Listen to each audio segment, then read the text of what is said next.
lehen aipatu dut, estilo lau eta zuriarena. Horrek ez dakar berez itzultzerakoan zailtasun gutxiago izatea. Novela Frantziako erreferentziz josia dago. Eta bilaketa lan ugaria egin behar esan dut. Eleberri hau itzultzeko agindua, mandatua, jaso nuenean, Ramonen handik.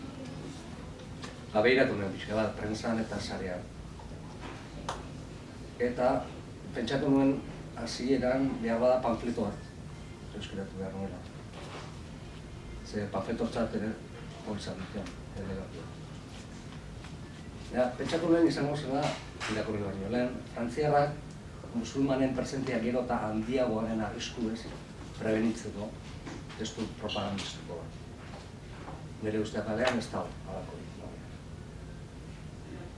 Eta nire uste apalagoan, nobelaren ardatz nagusiak dira gizartearen, frantses gizartearen, baina mendebaldeko gizartearen oroa, eta gizakiaren molda erraztasunaren kritika.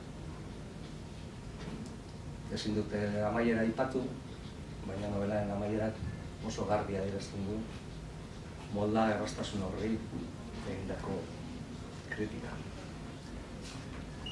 Eta hori da guztia. Gogoan izan, ni itzultzailea baino naizela, bitartekari hutsa, alegia. Nik nahiago nuke Michel Houellebecq hemen balego, zuen galderei erantzuteko, baina ezin izan da etorri.